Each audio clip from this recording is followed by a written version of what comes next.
አርእስተ ዜና በኢትዮጵያ የቱርክ አምባሳደር ሀገራቸው ከአፍሪካ በተለይም ከኢትዮጵያ ጋር ያላትን ሁሉን አቀፍ ትብብር ይበልጥ ለማሳደግ እየሰራች መሆኗን ተናገሩ። ሴራሊዮን የኢቦላ ቫይረስን ለመግታት የቤት ለቤት አሰሳ ጀመረች።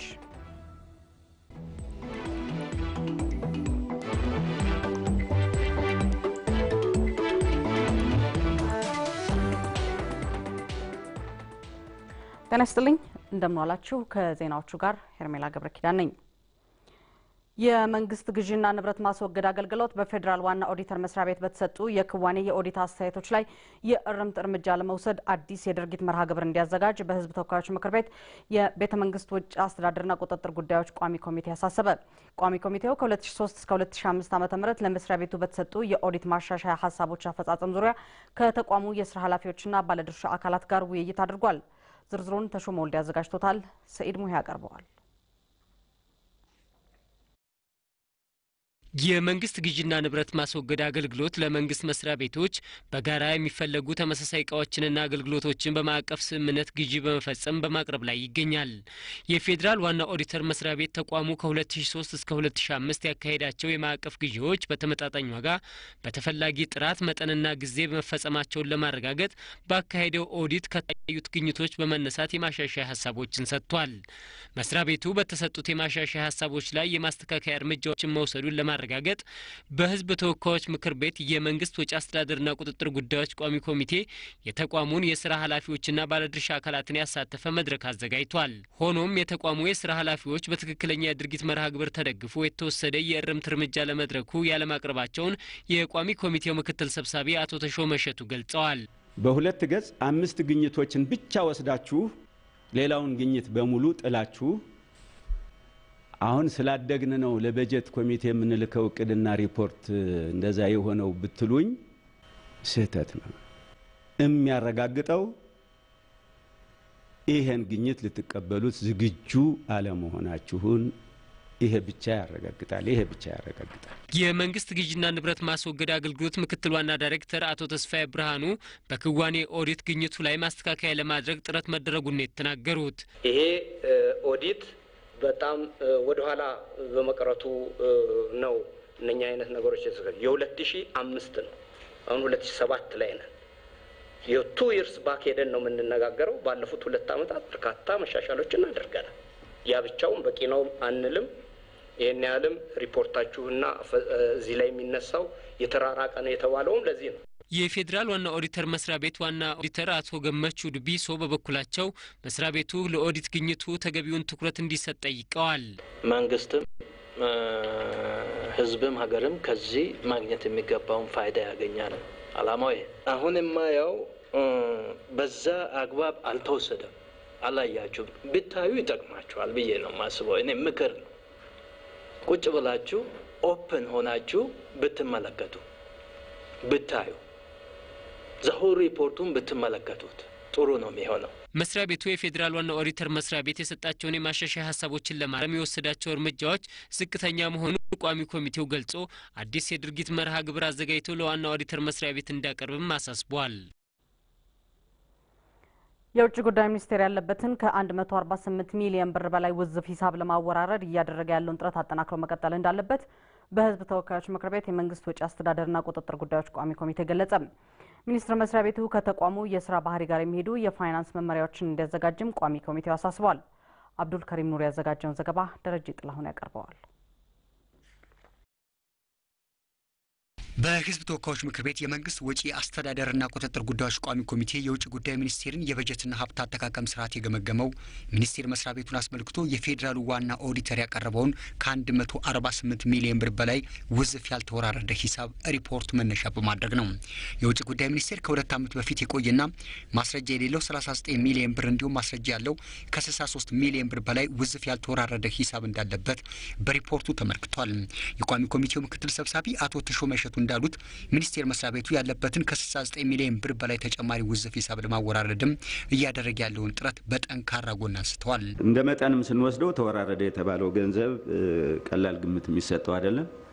ከነበረው ደጋግመን ከምንጠራው ቁጥር አንፃር ስናየው እጅግ በጣም ትልቅ መጠን ነው። ይሄን እንደ ጥሩ ነገር መውሰድ ያለብን ይመስለኛል። ከቋሚ ኮሚቴው ለተነሱ ጥያቄዎች ማብራሪያ የሰጡት የውጭ ጉዳይ ሚኒስትር ዴኤታ ዶክተር ይናገር ደሴ ሚኒስቴር መስሪያ ቤቱ ለረጅም ዓመታት ሲንከባለሉ የመጡ ውዝፍ ሂሳቦችን ለማወራረድ እያደረገ ባለው ጥረት እስካሁን ከ45 ሚሊዮን ብር በላይ አወራርዷል ብለዋል። ለረጅም ዓመታት የተንከባለለ ሂሳብ በወሳኝ መልኩ ማንኛውም ጥረት ተደርጎ መወራረድ አለበት የሚለው ሐሳብ ይዘን እስካሁን በተሄደው ሂደት 92% የሚሆነው የተሰብሳቢም የተከፋይም ሂሳብ ሊወራረድ ይችላል።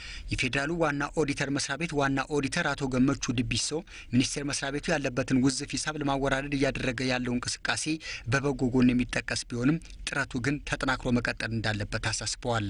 ይሄ ከሶስተኛ ወገን ጋር ያለው ችግር ለተሰብሳቢ ሂሳቦችም ማበጥ አንዱ መንስኤ እሱ መሰረታዊ ችግር ነው ብዬ የማስበው የክትትል ችግር ነው። እናንተ ከዚህ መስሪያ ቤት የሚሰበሰብ ገንዘብ አለን ትላላችሁ፣ ሰነድ ልካችሁ የምትናበቡበት መንገድ አልነበረ። እሱን አስተካክላችሁ ከሆነ ጥሩ ነው። ግን አንድ መሰረታዊ ችግር የነበረው እሱ ነው። የመንግስት ወጪ አስተዳደርና ቁጥጥር ጉዳዮች ቋሚ ኮሚቴ የውጭ ጉዳይ ሚኒስቴር ከተቋሙ የስራ ባህሪ ጋር የሚሄዱ የፋይናንስ መመሪያዎችን እንዲያዘጋጅ እንዲሁም የሀብት አስተዳደር ስርዓቱን እንዲፈትሽ አሳስቧል። በኢትዮጵያ ጾታዊ ጥቃትን ለመከላከል የሚደረገው ጥረት የሃይማኖት አባቶች ትልቅ ሚና ሊኖራቸው እንደሚገባ የሴቶች ህጻናትና ወጣቶች ጉዳይ ሚኒስቴር ጠየቀ። የጾታዊ ጥቃትና ጎጂ ልማዳዊ ድርጊቶችን ለማስቀረት ያለመ ሀገር አቀፍ የሃይማኖት መሪዎች ምክክር ተካሂዷል። የልቤ ማዘንጊያ ተጨማሪ ዘገባ አላት። ጾታዊ ጥቃትና ጎጂ ልማዳዊ ድርጊቶችን ማስቀረት ዓላማው ያደረገ የሃይማኖት አባቶች የምክክር መድረክ በኢትዮጵያ የሃይማኖት ተቋማት ጉባኤ አዘጋጅነት ነው የተካሄደው። በሀገሪቱ ከቅርብ ጊዜ ወዲህ እየጨመረ ያለውን በሴቶች ላይ የሚደርስ ጾታዊ ጥቃት አሳሳቢ መሆኑን የተናገሩት ብፁዕ ቅዱስ አቡነ ማትያስ የኢትዮጵያ ኦርቶዶክስ ተዋሕዶ ቤተክርስቲያን ፓትርያርክ ናቸው። በሁለንተናዊ የማህበረሰብ ግንባታ አሉታዊ ተጽዕኖ የሚያሳድረውን ጾታዊ ጥቃት ለማስቀረት የተጠናከረ ርብርብ አስፈላጊ መሆኑንም ተናግረዋል። ከነባሩ ስነ ምግባራችንና ባህላችን የሚያራርቁን የውጭ ባህሎችንና ድርጊቶችን ማህበረሰቡ አምሮ እንዲታገላቸው ሁላችንም በጋራ መንቀሳቀስ ይኖርብናል። በኢትዮጵያ 80 ያህል ጎጂ ልማዳዊ ድርጊቶች እንዳሉ ጥናቶች ይጠቁማሉ። እነዚህ ጎጂ ልማዳዊ ድርጊቶች ደግሞ በሴቶች ላይ የሚፈጸሙ ጥቃቶች እንዲበረክቱ ያደርጋሉ ነው የተባለው። የኢትዮጵያ እስልምና ጉዳዮች ጠቅላይ ምክር ቤት ተወካይ ሼክ አብዱል አዚዝ አብዱል ወሌ ጾታዊ ጥቃትና ጎጂ ልማዳዊ ድርጊቶችን ለማስቀረት የወንዶች ሚና መጠናከር ይገባል ይላሉ። ማንኛውም ወንድ በቤተሰቦቹና በቅርብ ዘመዶቹ ላይ ቢፈጸም የማይፈልገውን በሌሎች ላይ አያደርግ። ከወላጆች አንስቶ ሁሉም የማህበረሰብ ክፍልም ችግሩ ከመከሰቱ በፊት ቅድመ ጥንቃቄ ሊያደርግ ይገባል። በሴቶችና ህጻናት ላይ የሚፈጸሙ ጥቃቶችን ለመከላከል እየተከናወኑ ያሉ ጥረቶችን ከግብ ለማድረስ በየደረጃው የሚገኙ የህብረተሰብ ክፍሎችን አመለካከትና ግንዛቤ ማነጽ ላይ ማተኮር አለበት ያሉት ብፁዕ ቅዱስ አቡነ ብርሃነ ኢየሱስ የኢትዮጵያ ካቶሊካዊት ቤተክርስቲያን ሊቀ ጳጳስ ናቸው። ከመዋለ ህጻናት አንደኛ ደረጃ ትምህርት፣ ሰከንደሪ ትምህርት፣ ኮሌጆች፣ ዩኒቨርሲቲ ትምህርት ተቋማት ልጆችን ሞራልና ስነ ምግባርን ማስተማር እንዲሁም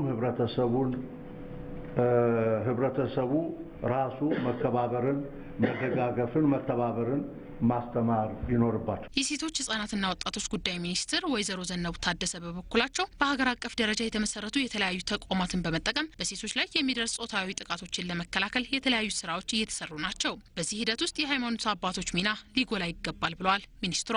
መንግስት ከሚያደርገው ንቅናቄ ጎን ለጎን ዜጎችን ከጥቃት የመጠበቅ አጀንዳ የህልውና ጉዳይ በመሆኑ የእምነት አባቶች በህብረተሰብ ውስጥ አንዳንድ ስነ ምግባር የጎደላቸው ግለሰቦች ጥቃት የሚፈጽሙ አካላትን መገሰጽ፣ በማውገዝ እንዲሁም በስነ ምግባር የታነጸ ትውልድ በመገንባት ሂደት የድርሻችሁን እንድትወጡ በዚህ አጋጣሚ አደራ ለማለት እወዳለሁ። በውይይት መድረኩ የተለያዩ የሃይማኖት ተቋማት ተወካዮችና የተለያዩ አካላት ተሳታፊ ናቸው። በኢትዮጵያ የቱርክ አምባሳደር ሀገራቸው ከአፍሪካ ሀገራት በተለይም ከኢትዮጵያ ጋር ያላትን ሁሉን አቀፍ ትብብር ይበልጥ ለማሳደግ እየሰራች መሆኗን ተናገሩ። አምባሳደሩ በጽህፈት ቤታቸው በሰጡት ጋዜጣዊ መግለጫ እንዳሉት በቅርቡ የቡድን 20 ሀገራትን የፕሬዝዳንትነት መንበር የተረከበችው ቱርክ መድረኩ አፍሪካን ከአባል ሀገራቱ ጋር ይበልጥ ለማቀራረብ ትጠቀምበታለች ብለዋል። ለተጨማሪ ጥበቡ ይርዳው። የአፍሪካ ህብረት እንደ ኢትዮጵያውያን ዘመን አቆጣጠር በ2001 ዓ.ም ቱርክን የአህጉሪቱ ስትራቴጂክ አጋር አድርጎ መቀበሉን ተከትሎ የቱርክ አፍሪካ ሁሉን አቀፍ ትብብር እያደገ መጥቷል። ባለፉት 2 ዓመታት ብቻ ቱርክ በአፍሪካ የነበሯትን 12 ኤምባሲዎች ወደ 39 አሳድጋለች።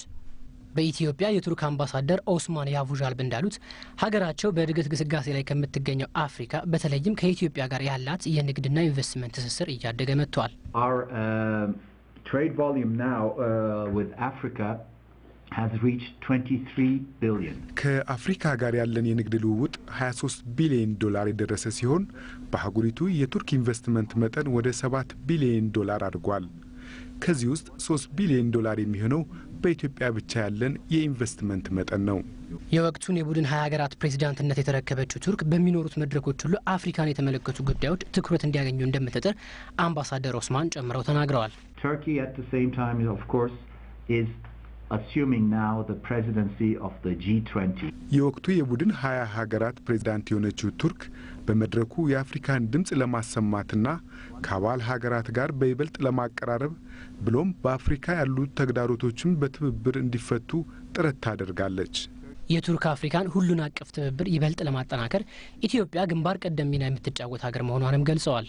Ethiopia is one of the most important countries for Turkey. We see Ethiopia as one of the leading countries of the African continent. ኢትዮጵያ ለቱርክ በጣም አስፈላጊ ከሆኑ ሀገራት አንዷ ናት። በአፍሪካም በግንባር ቀደምትነት የምትጠቀስ መሆኗ ይታወቃል። በመሆኑም ከኢትዮጵያ ጋር ያለንን ግንኙነት ይበልጥ ባሳደግን መጠን የቱርክ አፍሪካን ትብብርም ይበልጥ ይጠናከራል ብለን እናምናለን። የምስራቅ አፍሪካ የልማት በየነ መንግስታት ኢጋድ በቀጠናው ጠንካራ የምጣኔ ሀብት ውህደትን በመፍጠር ረገድ የጎላ ሚና እንዲጫወት ኢትዮጵያና ጅቡቲ ትኩረት ሰጥተው እየሰሩ መሆናቸውን የጅቡቲ የውጭ ጉዳይ ዓለም አቀፍ ትብብርና የመንግስት ቃል አቀባይ ሚኒስትር ገለጹ። አዲስ ህይወት ተስፋዬ የምስራቅ አፍሪካ የልማት በየነ መንግስታት ባለስልጣን በቀጠናው ጠንካራ የምጣኔ ሀብት ውህደትን በመፍጠር ረገድ የጎላ ሚና እንዲጫወት ኢትዮጵያና ጅቡቲ ትኩረት ሰጥተው እየሰሩ መሆናቸውን የጅቡቲ የውጭ ጉዳይ ዓለም አቀፍ ትብብርና የመንግስት ቃል አቀባይ ሚኒስትር ገልጸዋል። ሚኒስትሩ ሚስተር መሐመድ አሊ ለኢዜአ እንደተናገሩት ሁለቱ ሀገራት የምጣኔ ሀብት ውህደት ለመፍጠር ከሚያደርጉት ትብብር ባለፈ በኢጋድ ውስጥ በስፋት እየተደጋገፉ ናቸው። ኢጋድ ከፖለቲካ ተቋምነት ባለፈ እንደ ሌሎቹ አህጉራዊ የምጣኔ ሀብት ማህበረሰቦች ጠንካራ ሚና እንዲኖረው በማድረግ ረገድ ሁለቱ ሀገራት እያከናወናቸው ያሉት ተግባራት የዚህ ማሳያ ናቸው ብለዋል። እኛ ሌሎች አባል ሀገራት ወደ አንድ የምጣኔ ሀብት ማህበረሰብነት ለማምጣት ትልቅ ሚና እንደምንጫወት ይሰማናል። እንደምታውቁት ኢጋድ ከፖለቲካ ድርጅትነት ባለፈ የምጣኔ ሀብት ውህደት በመፍጠር ረገድ ኃላፊነት አለበት። ኢትዮጵያና ጅቡቲም የቀጠናው የምጣኔ ሀብት ውህደት አንቀሳቃሽ ሞተሮች ናቸው ብለን እናምናለን። ኢትዮጵያና ጅቡቲ በምጣኔ ሀብት ለመተሳሰርም በየፊናቸው የተለያዩ መሰረተ ልማት አውታሮችን በማከናወን ላይ መሆናቸውንም ተናግረዋል።